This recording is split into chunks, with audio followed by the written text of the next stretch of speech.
World Mental Health Day 2023 special from Deepika Padukone to Priyanka Chopra. Bollywood के इन A-लिस्टेड celebrities ने की थी मेंटल हेल्थ पर खुलकर बात। सो गाइस, जब मेंटल हेल्थ अवेयरनेस की बात आती है तो बॉलीवुड की लिस्ट में दीपिका पादुकोण का नाम सबसे पहले आता है। दीपिका ने 2015 में ना सिर्फ डिप्रेशन से अपने स्ट्रगल के बारे में खुलकर बात की थी, बल्कि the live love life foundation भी शुरू किया था। मेगन मार्कल के पॉडकास्ट में दीपिका ने यहाँ तक ये भी कहा था कि कैसे लोगों को विश्वास नहीं हुआ कि वो डिप्रेशन से पीड़ित थी। एक्ट्रेस ने कहा था कि आप जो कुछ भी अच्छा करते हैं उसमें हमेशा शक रहेगा। ऐसे कई लोग थे जिन्हें लगा कि या तो मैं किसी फिल्म को बढ़ावा देने के लिए ऐसा कर रही हूँ, या उन्हें लगा कि मुझे एक फार्मास्यूटिकल कंपनी द्वारा भुगतान किया जा रहा है और अब मैं किसी मेडिसिन का एड शुरू करने जा रही हूँ। सेकेंड लिस्ट में आता है श्रद्धा कपूर का नाम। तू झूठी मैं मक्कार एक्ट्रेस श्रद्धा कपूर ने 2018 में अपनी फिल्म स्त्री की सक्सेस में खुलासा किया था कि वो एंजाइटी झेल चुकी हैं। मीडिया से बात करते हुए उन्होंने कहा कि उन्हें पिछले 3 से 4 सालों में उन्हें एंजाइटी की प्रॉब्लम्स हुई थी और वो हर दिन पॉजिटिविटी के साथ इसका सामना कर रही थी। एक्ट्रेस ने एक बार ये भी कहा था कि 2013 में आशिकी 2 की रिलीज के बाद उन्हें ऐसी परेशानी का सामना करना पड़ा था जिसकी कोई फिजिकल प्रॉब्लम वजह नहीं था।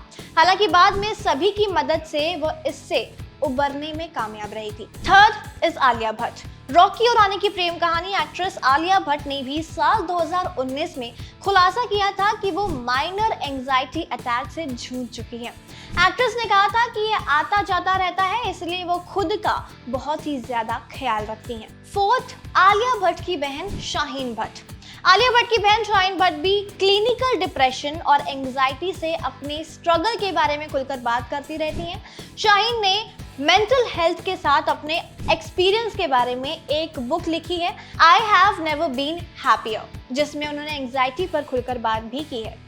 फिफ्थ, रॉकी और रानी की प्रेम कहानी के डायरेक्टर करण जौहर भी 4-5 सालों तक डिप्रेशन और एंजाइटी से पीड़ित रहने का चौंकाने वाला खुलासा कर चुके हैं। उन्होंने कहा था कि वो उनका सबसे बुरा दौर था, लेकिन उन्होंने अब खुद की इस प्रॉब्लम पर काबू पा लिया है, कंट्रोल कर लिया है और अब वो बहुत ही मजबूत हो चुके हैं, स्ट्रॉन्ग हो चुके हैं और लोगों की नेगेटिव बातों का उन पर अब कोई भी असर नहीं पड़ता है। सिक्स्थ, अनुष्का शर्मा।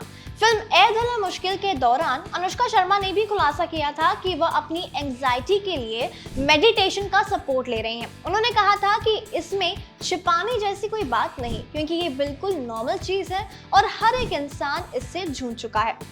सेवेंथ, संजय दत्त। संजय दत्त ने बॉलीवुड के ज्यादातर एक्टर्स के कंपैरिजन में अपनी पर्सनल लाइफ में काफी प्रॉब्लम देखी है और स्ट्रगल भी किया है। फॉर एग्जांपल, आप रणवीर कपूर स्टारर फिल्म संजू ही देख लो। कैंसर की वजह से अपनी मां और पत्नी को खोने के बाद 1993 के मुंबई विस्फोटों में शामिल होने के आरोपों के बाद उन्होंने खुलासा किया कि कारावासा के कारण वह डिप्रेशन में चले गए थे।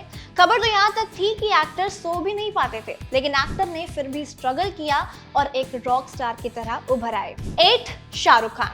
शाहरुख खान 2010 में अपने कंधे की सर्जरी के बाद डिप्रेशन की बीमारी से पीड़ित हो गए थे। हालांकि इससे उबरने के बाद एक्टर ने कहा था कि कंधे की चोट और तकलीफ के कारण मैं डिप्रेशन में आ गया था, लेकिन अब मैं इससे बाहर आ गया हूँ। मैं खुश और ऊर्जा से भरपूर महसूस कर रहा हूँ। किंग खान ने यह भी कहा था कि मैं अंदर से बहुत ही हेल्दी और तरोताज़ा महसूस करता हूँ और पॉजिटिव फील करता हूँ।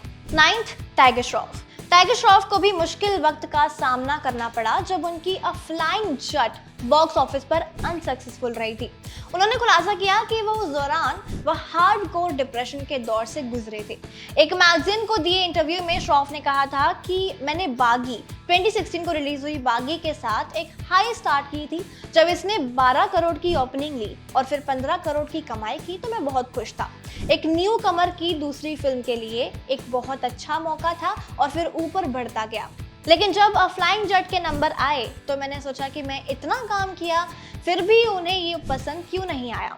हार्डकोर डिप्रेशन का 1 महीना जब मैंने मुन्ना माइकल की शूटिंग शुरू की तब भी मैं उसी मानसिकता में था। एंड लास्टली 10th में आता है प्रियंका चोपड़ा का नाम। ग्लोबल आइकॉन प्रियंका चोपड़ा ने भी मेंटल हेल्थ रिलेटेड प्रॉब्लम्स का सामना करने पर फैमिली के किसी मेंबर या फ्रेंड या यहाँ तक कि एक थेरेपिस्ट पर भरोसा करने की अहमियत के बारे में बात की थी। उन्होंने रणवीर अलाहाबादिया के पॉडकास्ट द रणवीर शो पर कहा था, मेरी लाइफ में ऐसे फेज आए, खासकर मेरे डैड के डेथ के बाद, जब मुझे नहीं पता था कि इससे कैसे निपटना है। मैंने खुद से बात की कि मैं कैसा महसूस कर रही हूँ और मैं इससे कैसे उभरूंगी।